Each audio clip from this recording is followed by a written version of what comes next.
Good afternoon, everyone. I'm Courtney Cherico, GuideStar's Content Marketing Associate, and we are pleased to welcome you to GuideStar's first Impact Call of 2016.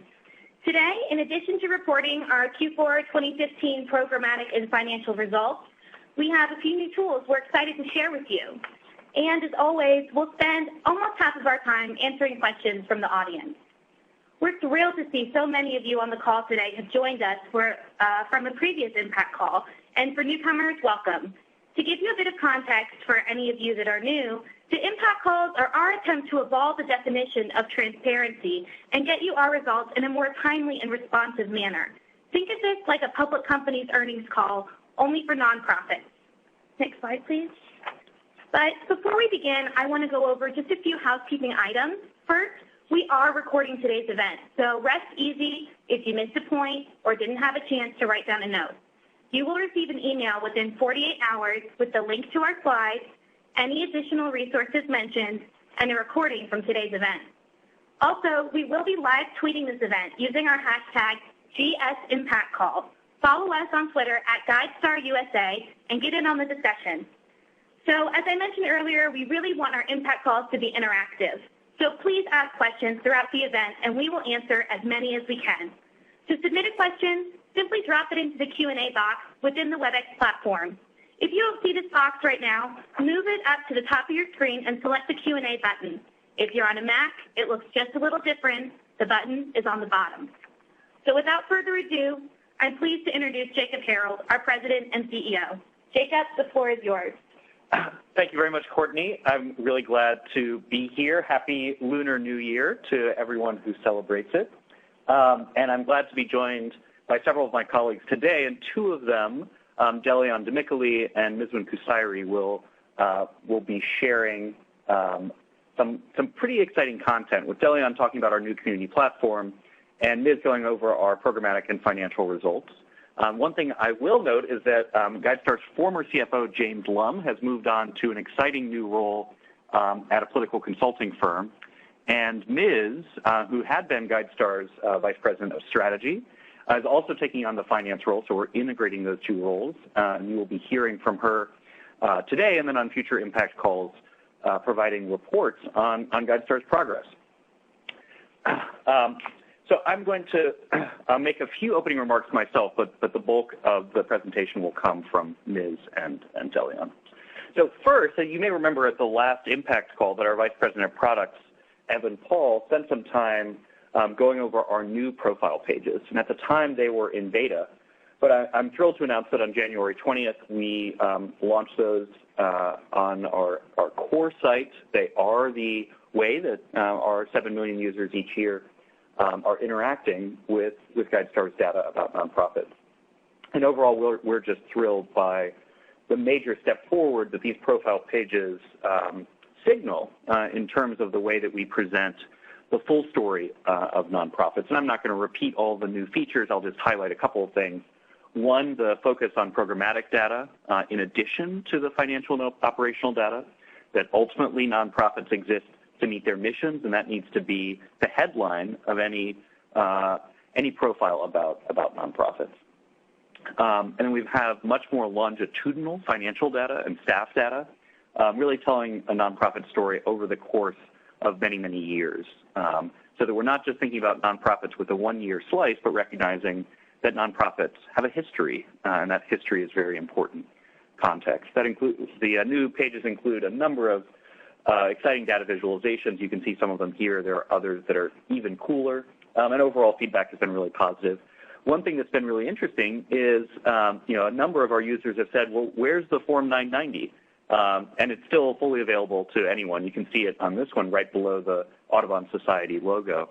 But we're reminded that when people are used to a certain interface, and many people use GuideStar every day, that you get used to the way things were. But just know that we are doing our best to hold on to all those important parts of our path, like the easy availability of the Form 990, while adding all these additional new features. And over the next few months, we'll be launching a number of other really powerful tools, which we'll be sure to share about on our Impact Calls. As you can imagine, putting these together with pages on 2.5 million nonprofits rooted in 2.5 billion pieces of data takes a lot of work. And we've really been thinking lately about the skill sets and experience that we need on GuideStar staff to be able to execute these new programs. And you can see in this data visualization how our staff is growing across our different departments, and we've made a number of really exciting hires. I'll highlight a couple of them. One, Eva Nico, our new Senior Director of Nonprofit Programs, who comes to us from the top flight consulting firm, FSG.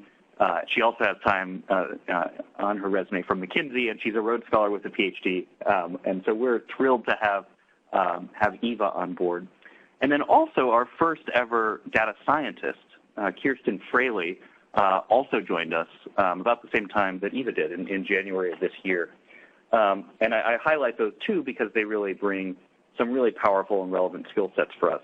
We have other hires that we've made that are really beefing up our skill sets and more to come, including one very exciting one that I can't yet share, but we will soon.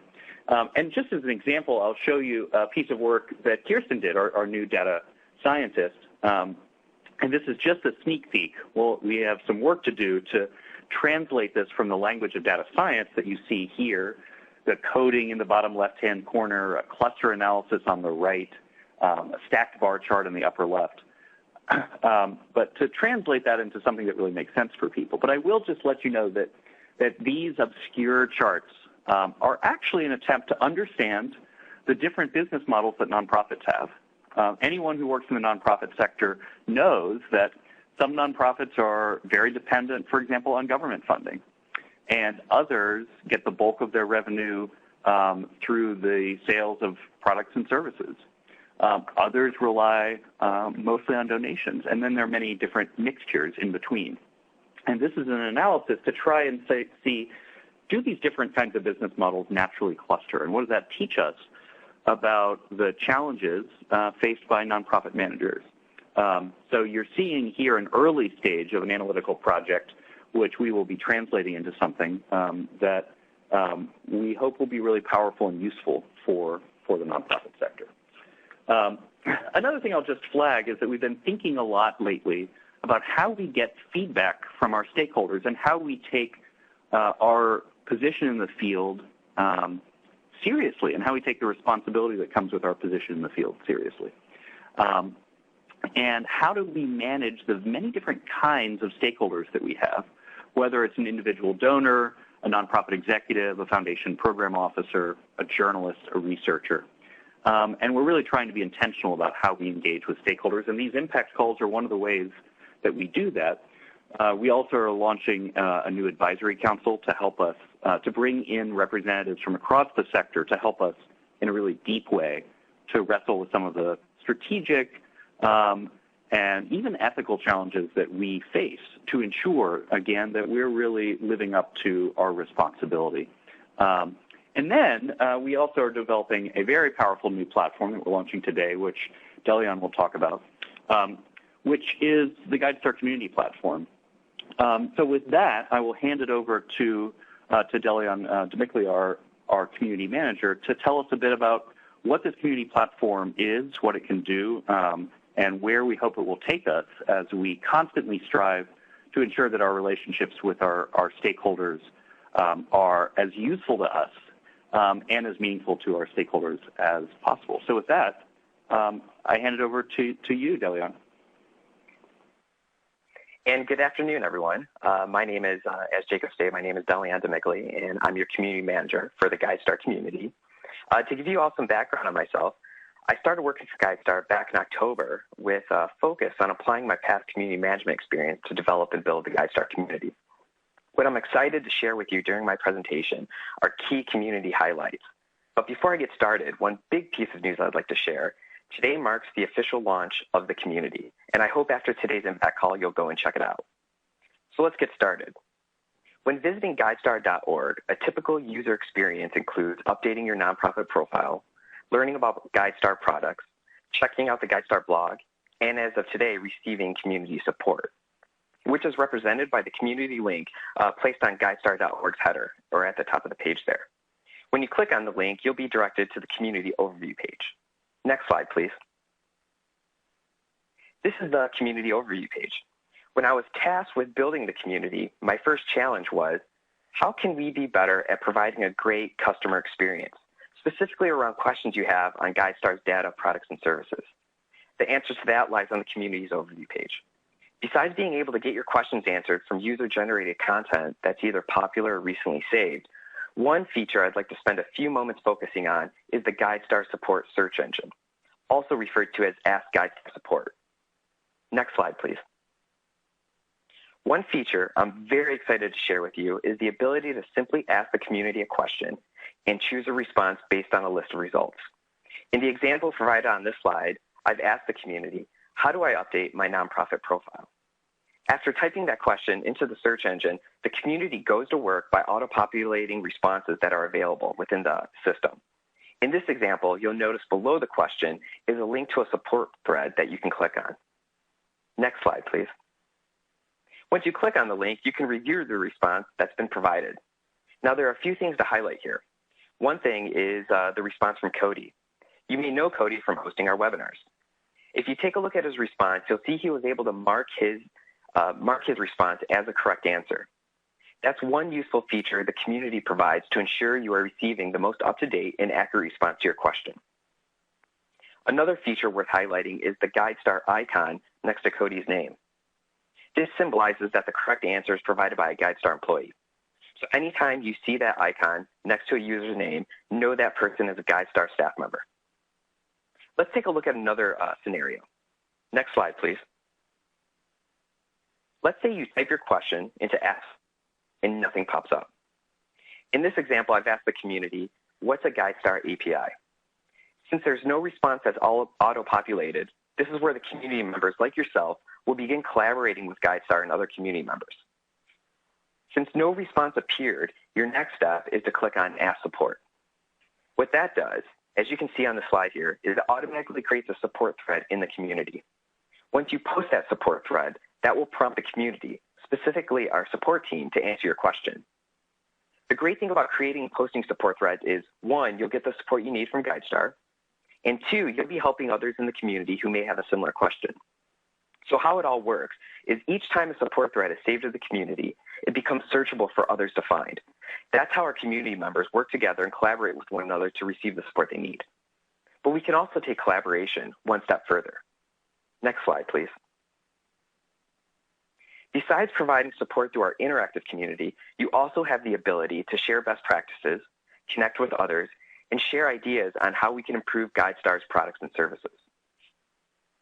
The community has built-in collaboration features to have more than a one-sided conversation. On this slide, you see that we have a Share an Idea section, a membership discussion group, and a support thread asking you to share best practices using Premium Pro Search. Connecting with others is a very important feature of the community. Our goal is to continue to build additional discussion groups beyond support topics and promote further collaboration within the sector. Stay tuned to hear more about community discussion groups, which we hope to launch in April. With that, I think the most important question at this point is, how do I sign up? Next slide, please. It's easy to sign into the community. All you need is your GuideStar.org login information. You sign in the same way you would if you're signing into GuideStar.org. Now, a few side notes. The site is completely free to use, meaning you don't have to sign in to search and find answers to your questions. But if you wanted to start a support thread or collaborate with other community members, then you'll need to sign into the community. Next slide, please. One last thing I wanted to mention is this morning you may have noticed a new blog post on the GuideStar blog about the community. That blog post provides all the information I went over today and also includes steps on how to sign into the community. So when you have a moment, please give it a read and then head over to the community. I'd like to thank all of you for allowing me to share the community with you, and I hope to connect and collaborate with all of you very soon in the GuideStar community. Next slide, please. With that, I'll pass it to Ms., Vice President of Strategy and Finance. Thanks so much, Delion. That's so exciting to hear. I can't wait to log in. Next, I'm going to be talking about programmatic results. And as a reminder, this is the work that GuideStar does in collecting data, distributing our data, as well as innovating on top of that data, as we've outlined in our theory of change in the past. Next slide, please. The first slide here that I'll share with you, and you'll see some negative numbers there, but I want to share with you that this is actually reflective of some data cleaning efforts that we conducted in December of 2015. We have very high standards. We not only want robust profiles, but we also want up-to-date information about nonprofits so that when you come to GuideStar, you can be assured that the information is accurate and also the most recent one. So while those numbers are a bit disappointing, we want to assure you that it's a part of a bigger quality effort that we want to ensure for you, all of our users. Next slide, please. So in terms of where GuideStar data shows up, you'll see that the first is on our website itself. So we've, as Jacob mentioned, had over 7 million users last year, and that represents a 5% growth year on year, slightly over that on a quarter-on-quarter basis. In terms of our data distribution network, this is where GuideStar data appears on other people's websites, other mobile apps, and other platforms that use GuideStar data. This information, is available as APIs that Delion mentioned, but the growth is reflective of additional work that we feel we want to do in 2016, so better messaging, a refresh of our APIs. So expect that number to grow up in later this year. Finally, GuideStar for grants adoption. That's where GuideStar data is auto-populated on various grants management software. I'm excited to share with you that one of our major vendors and partners, Flux, is already live with that data. We have one more coming online this quarter. So again, while the numbers are slower in terms of ramp-up, as you can see in fourth quarter, we definitely expect the numbers to continue to grow throughout the course of 2016. Next slide, please. Finally, in terms of innovation of data, at the top, you'll see a table with GuideStar-specific metrics, and that's our comparison tools, so our products that allow nonprofits to compare themselves to others, financial scan, and then also compensation report.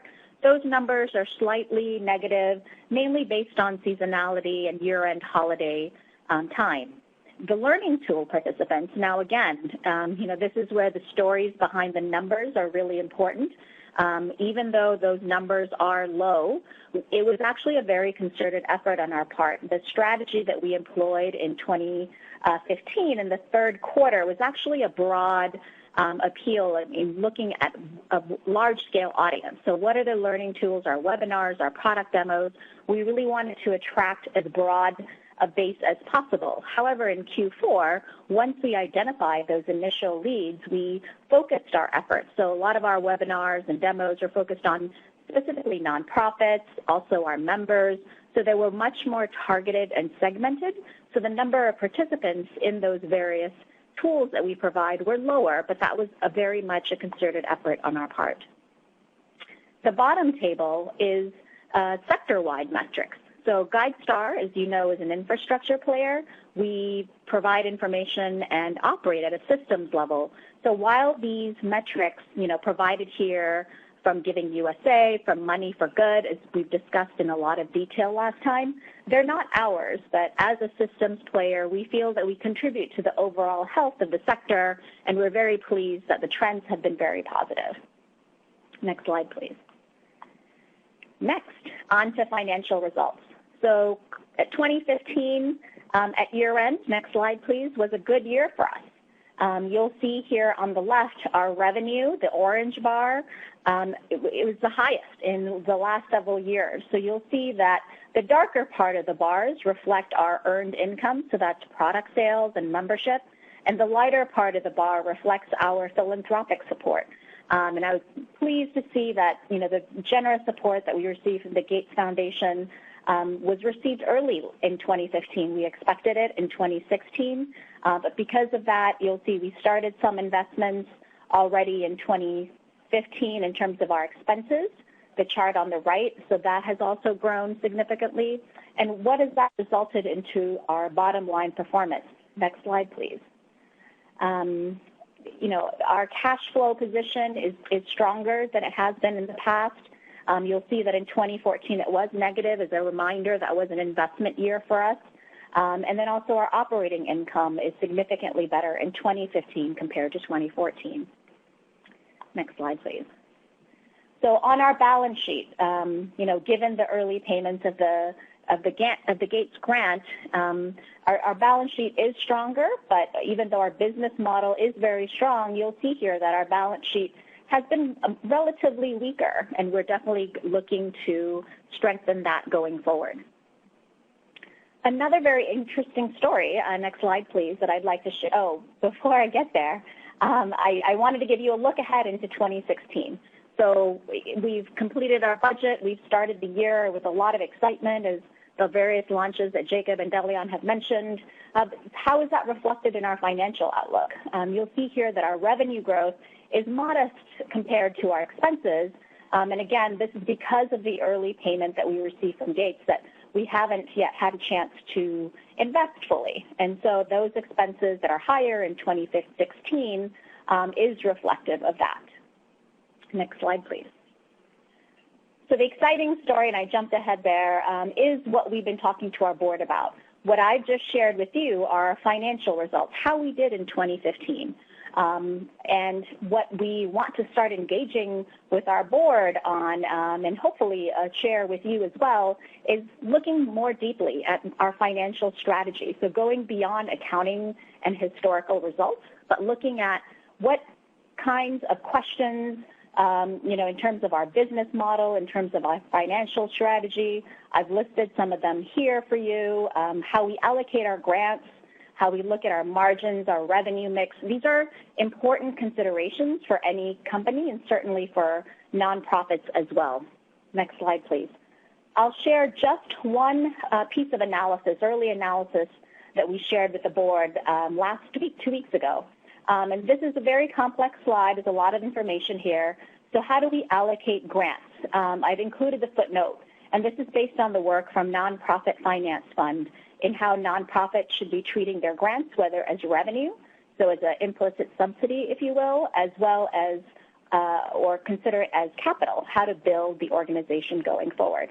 And what you'll see here, very high-level takeaways, is that over the last several years, GuideStar has very much had essentially enough earned income to cover all of its core operating expenses. And when I look at expenses here, it's just a proxy that, the hiring of new staff is a proxy for how we've been looking at our transformational campaign, capital campaign. And then finally, over time, we expect the revenue portion to decline, and all that investment that we have from our philanthropy fundraising is going to be used to build the organization to even a stronger state. And with that, I will hand it over to Jacob. Great. Thank you, Ms. Thank you, Delian. It's a great moment at GuideStar, but as you see, we're facing all sorts of puzzles as we go forward to try to figure out how to best engage with our community, how to measure our impact, and how to make sure the numbers add up so that we can pay the bills, but ultimately maintain our focus on our mission. We always try and offer a lesson learned at every one of these impact calls to talk about something we did wrong or some challenge we faced that we learned from. And this one I'll just mention, going back to this question of how we get feedback from our stakeholders, is just a reminder that sometimes you have a lot of different kinds of stakeholders. And, in strategy, there's this idea that you really want to focus on one particular subgroup of people so that you can maintain that sense of orienting all your resources to serve one category. But it's not always possible. And the truth is that every nonprofit has many different stakeholder categories. The people you're serving, your funders, your staff, your board members. And it's especially true for GuideStar, where we know that our biggest user groups are nonprofit executives, foundation staff, individual donors, researchers. But even there, that's 4 very different types of stakeholders. And that doesn't even include the technology companies and the journalists and the people in professional services that are critical stakeholder groups for us. And I think the lesson for us has been that sometimes you have to embrace having multiple stakeholder groups, but that coming with that is a real responsibility to be intentional about how you engage with them, and it takes some time. And as I said before, these impact calls are one of the ways we try to engage with our stakeholders to ensure that we're being transparent and to create an opportunity for feedback. The new community platform will be another mechanism like that, the new advisory council as well. And that in order to mirror these many different categories of stakeholders, we have to have many different tools to engage with them. Now, not every nonprofit is going to have to do as many different kinds of stakeholder engagement as we do, but I do think that every nonprofit has to be very intentional and thoughtful about which are the stakeholders that matter for us, and what are the mechanisms that are going to allow us to learn from them and ensure that they have a voice in the things that matter for them.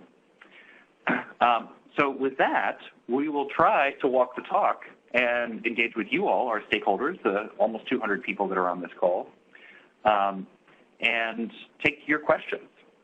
Thank you, Jacob. Our first question is from Dustin. He asks, what is the best way to maximize donation results for a newer nonprofit using GuideStar? I'll pass that to you, Jacob. Sure. Well, I mean, Dustin, this is a great question, and you're not alone in asking it. And there's the simple answer, and then there's the complex answer. The simple answer is to make sure that your profile on GuideStar reflects what your organization is all about, and to take an opportunity to ensure that you join the many thousands of nonprofits that have filled out their entire profile, reached the gold level, which helps in terms of search results. It helps in terms of having that badge. We hope that answering some of the questions that we ask nonprofits to share helps ensure that nonprofits are really clear about what they want to do, and that helps them do their work well. So that's the easy answer. It's pretty straightforward. A nonprofit of any size should be able to reach the gold level on GuideStar and know that that data is not only available to our 7 million users a year on the website, but also through the 185 data distribution network partners that Ms. talked about, the websites and apps and platforms that use GuideStar's data. So that's the easy answer. The harder answer is the reality that there are more than 1 million nonprofits in the U.S., more than 1 million nonprofits on GuideStar, that starting a new nonprofit can be hard, and that fundraising is an art in and of itself. And that there are many aspects to it. Some of them are fundamentally about relationship. Some are about storytelling.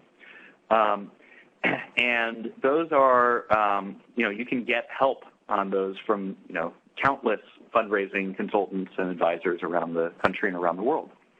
But another piece of it is just ensuring that the way that you are represented on the Internet is as reflective as possible of the best parts of your organization. And for many, many nonprofits, their GuideStar profile comes up in a Google search before their own website. That might even be true for you. So, I strongly would encourage you to ensure that your GuideStar profile is up to date, but also to ensure that that's a part of a broader fundraising strategy for a constituency that's relevant for the work that you're doing, that is systematic, and that's at a scale that's appropriate for you, and that tells the story of your nonprofit, not just in terms of an anecdote or two, but that really shares the scale of your vision, whatever that may be, and that's paired with quantitative analysis. Again, it may be very modest for a new nonprofit, that gives a sense of your reach as an organization. Great. We have a next question for Delion. We say the GuideStar community looks great and innovative, but how quickly can we expect answers to our questions from the GuideStar staff? That's a great question, actually. And one thing is we want to establish with the community, we definitely want to establish trust that the community is a great place to go to get your questions answered around GuideStar's product, data, and services, and then beyond that as well. So we want to make sure that we're answering questions around best practices and responding to any questions that you may have. And we want to do that as quickly as possible. I mean, the whole idea behind having a community is to get the answer to your question as fast as possible. So a community goal is to respond to all queries or questions within 24 to 48 hours. But we will, respond as soon as possible. And it may not necessarily respond with a specific answer. We may just respond with acknowledging that, hey, you posted something and we saw it and we're looking into getting the answer that you need. But we will respond as quickly as possible because we definitely want to establish this community as a resource and a trustful place to get your questions answered. Thank you, Delian. The next question we will throw back to Jacob. Suzanne wants to know, how can foundations use the information on GuideStar nonprofit profiles to strengthen their due diligence in the grants review process? Sure. Well, so this is a place where, it partially gets to the question, what do we mean by due diligence? And that, you can look at the core financials of an organization to make sure that they're not about to go out of business, for example, and look at their balance sheet, for example, understand their recent revenue trends. But I hope we can go beyond that, and that due diligence can also include thinking about the financial history of an organization over the last decade or more to understand the cycles the organization may go through. To understand how its finances have evolved. And then I would say that while due diligence tends to have a primarily financial or legal connotation to it, I would argue that every foundation should be doing programmatic due diligence as well, and ensuring that a nonprofit is really clear about its goals and really clear about its strategies, and that it has mechanisms to track how it's doing. And learn along the way. And the answers at the gold level of the profile begin to give you a sense of that. And I think foundations should look at those answers, and there are a lot of ways you can judge it, but if there's one word I'd focus on, it's the word clarity. And is that organization truly clear about what it's trying to accomplish? There are other features on the profile that can be used for due diligence. For example, many nonprofits have shared demographic data about their staff and boards, which for many foundations is a very important characteristic of an organization, especially working on certain issues. There are also reviews from great nonprofits on the right-hand column, which can give you a flavor of what the stakeholders of a nonprofit, how they feel about that organization. But I think the things that I would highlight is that there's a basic level of legal due diligence, and there's also, of course, I haven't even talked about our Charity Check product, which is integrated with the profile pages for those who have signed up for Charity Check, which provides a deep level of purely legal due diligence, and that's really important. And we've got to have that baseline, just as you have to have an understanding of an organization's finances. But I hope that we can take the concept of due diligence and expand it to mean more broadly an organization's capabilities to achieve change, because ultimately that's what matters. Wonderful. Liz, this next one's for you. An audience member asked that they see the sector metrics from your PowerPoint. The percent of individual donors comparing organizations grew from 6 to 9% this year. Why do you think that is, and how should that affect the way nonprofits operate? We were most excited, and this is from the Money for Good research, as Courtney points out, and as the question being asked. We were excited to see this metric because what it means is that people are also thinking about, which nonprofits to donate to volunteer at, how to allocate their resources in a way that is going beyond their hearts, if you will, and also using their minds and their heads. And so when individuals are looking at nonprofits and comparing one to another, looking at hopefully impact information in addition to financial information, as Jacob mentioned about due diligence, individuals go through an evaluation process as much as foundations do. So we are very excited to see this progress, and we hope that the information on GuideStar will further help individuals and when they're doing their comparative information. If you think back to the comparative tools that I mentioned, just one way that we measure our own impact. So by measuring this particular metric, I think it helps us see that the information that we provide, the work that we're doing is helping the sector overall. And I'll just add, this is Jacob, that I think that donors are getting used to having the ability to compare in other aspects of their life. Having a tool like Yelp or the tools on Amazon or a real estate tool like Trulia that allows you to quickly compare among different choices, whether it's what house to buy or what digital camera to buy or what restaurant to go to. And then as people get used to that power of comparison in other aspects of their life, they're bringing that over to their giving. And so I think this is a trend that's going to continue, and it makes it all the more important that nonprofits are sharing meaningful information about their work, and that organizations like GuideStar, we do our very, very best to provide tools that allow for comparison that's meaningful, and that takes lessons from how it's played out in the private sector, but applies it to the unique context of the nonprofit sector. Excellent. So speaking of meaningful comparisons, someone doesn't see the overhead ratios on our nonprofit profile pages. Jacob, is this part of the Overhead Myth campaign? It sure is, and we're glad someone noticed that. So, on the new profile pages, we have a whole set of different kinds of financial analysis. I've talked about the longitudinal storytelling around organizational P&L plus analysis of balance sheets, et cetera. But we have come to believe that the overhead ratio, the proportion of an organization's expenses that go to program versus administration and fundraising, is an essentially meaningless number. There are a few places where it's relevant to suss out fraud, for example, and it's easy if one wanted to calculate that from all the data, which is easily available on the GuideStar profile. But it has become perceived by too many donors and too many journalists, I'd argue, and even some nonprofit leaders, as a proxy for quality. And we think that's fundamentally wrong. And so we've taken it off of our profile pages and tried to replace it with a multidimensional view of many different kinds of information that tell a fuller story, and then don't unfairly oversimplify the complexity of nonprofits into one largely meaningless ratio.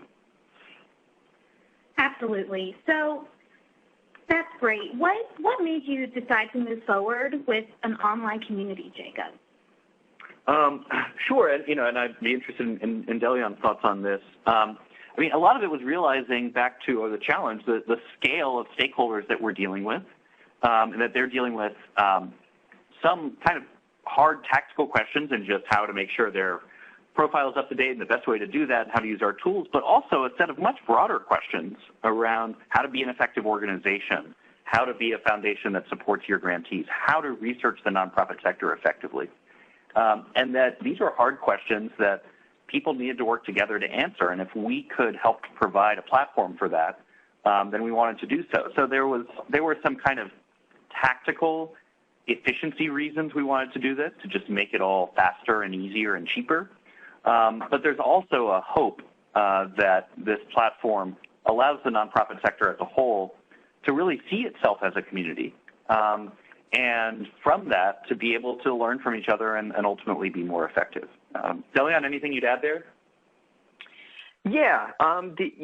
Another thing that I would just add to that is, communities, a lot of organizations are moving towards using communities as, one, for support, as well as to connect stakeholders and customers together to talk about, products and other matters, So it's definitely, having a platform like this easily accessible to, different organizations as well as our members, allows them to not necessarily, wait on us for an answer to your question.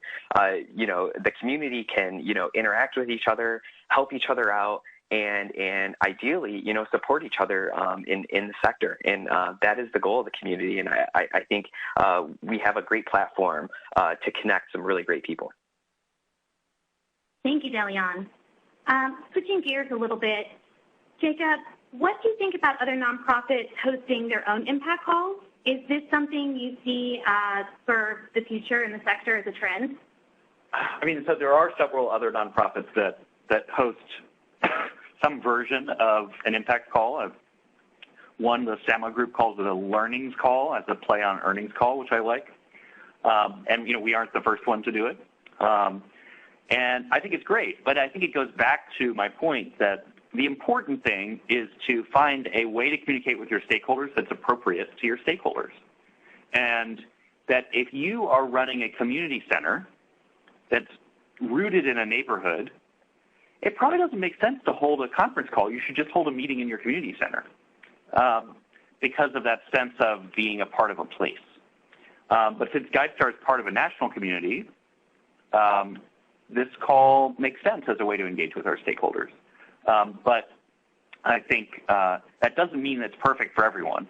What's important is caring about what your stakeholders have to say and being intentional about doing your best to share what you're learning with them. All right. So how much does it cost for a nonprofit to participate in the levels? Oh, it's entirely free, 100% free, not a dime. Awesome. Great news. So my other question is, this is maybe an opportunity to distinguish between rating and participation level, but people want to improve their ratings on GuideStar. What does that mean, and how can they do that? Yeah. So GuideStar does not do ratings. We don't have ratings on our site. We share lots of different kinds of information that allow users to make their own judgments. The bronze, silver, gold levels are simply a reflection of how transparent a nonprofit has been. So any nonprofit that's willing to answer some basic questions and share more information about themselves can get to the gold level. Now, some of these questions are hard. They require some thoughtfulness. So that's its own kind of cost. But we don't think of ourselves as a ratings organization. We think of ourselves as a platform for sharing lots of different kinds of information that people are able to use in a lot of different ways, these different kinds of stakeholders we've been talking about. And we think that's appropriate given the complexity and the diversity of the nonprofit sector. Great. And I noticed that you said bronze, silver, gold, but on the PowerPoint there was a coming soon platinum. Can you speak more to that? Sure. So soon, and I won't give an exact date, but soon, we will be launching the platinum level. We've talked about this on some impact calls, and this will be quantitative programmatic data. So this means numbers about the results that you've achieved. And that might be just an activity where you list the number of times you held a training program, or it might be a randomized controlled trial that offers very specific data on exactly what you accomplished. There's going to be a range of different kinds of information, but the key things are that it's going to be programmatic, so about the results you create towards your mission, and it's going to be quantitative. It needs to be an actual number.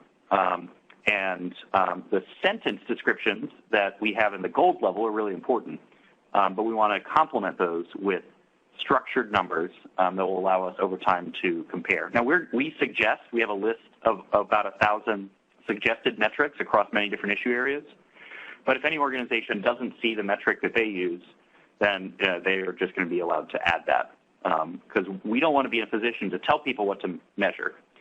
We want to be in a position to collect and share and learn from what people are already measuring.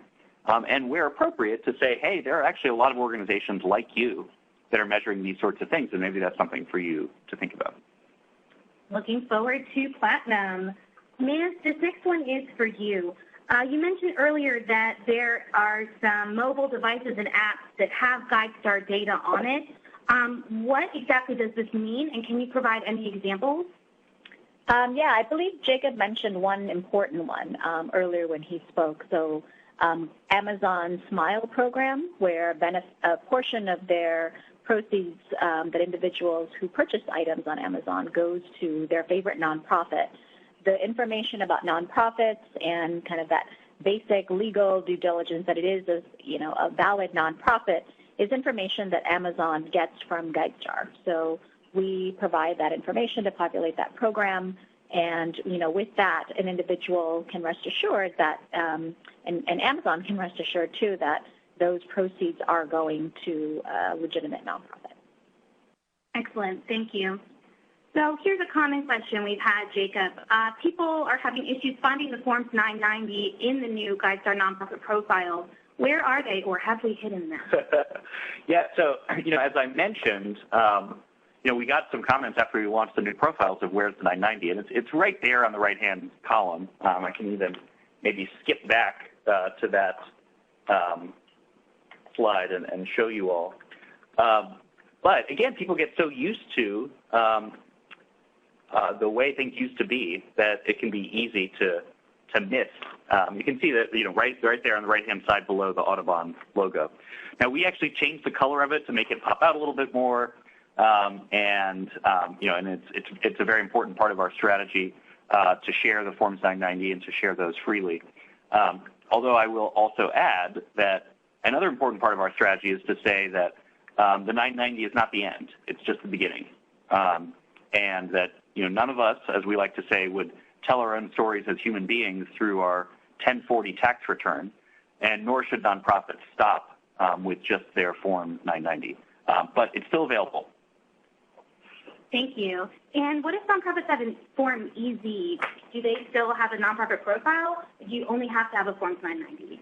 Yes. Well, the EZ is a subtype of Form 990. So, those organizations are still on GuideStar, and their 990s are still available. They aren't always digitized because we aren't able to digitize every single nonprofit's data, but the documents are still available.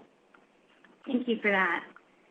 And if you have a question that you asked today that did not get answered, go ahead to the community and you can ask your question there. So we have time for just a few more. This one is for Jacob. How often do you recommend a nonprofit updates their profile on GuideStar? So I would say there are kind of two answers to this question. So one is, Ms. talked about how the number of organizations at Bronze, Silver, or Gold went down because we kicked a bunch of them out because their data wasn't fresh. And we're pretty proud of that. Even though we're bummed the numbers go down, we're proud that we're trying to maintain a high standard. So the basic rule is a year, although there will be a little grace period. And we think that's fair. That doesn't mean you have to change everything, just change what's appropriate. The one other thing I'd add is that if something else really big changes, you have a new executive director or your strategy fundamentally shifts, then that might be a good time to go and update your profile as well. Fantastic. Okay, so some people are wondering if they could suggest ideas for our blog, the GuideStar blog at trust.guidestar.org, or if there's topics that, they'd like to suggest. We encourage you to do so. Go ahead and leave a comment on any blog post at trust.guidestar.org, or look it up in this discussion on the community, and that will be great. So we have one more question we'll ask. Jacob, what is the most exciting part of the new nonprofit profile for you to see come into fruition? I mean, I feel like it's asking a parent about their favorite child. But, to me, the thing that I think is most meaningful in the long run is the focus on programmatic data. But we've got a lot of work to do to really enhance that. And that's why it's so important that nonprofits share their data with the public through our tools. So right now, I think the tool that's most exciting is the longitudinal financial data that tells the story over the course of more than a decade, that really puts nonprofits in historical context. So that's really exciting right now. But in the long run, I think the shift to programmatic data is even more important. Thank you. Well, thank you, everyone, for joining us today. Remember to keep an eye out in your inbox for those follow-up slides and recordings. Jacob, if you have any closing thoughts? Just the closing thought of, let's all take the time to try and engage with our stakeholders because we always learn a lot just as we did today hearing your questions. So thank you all for participating. All right. Have a great day. Thanks, guys. Bye.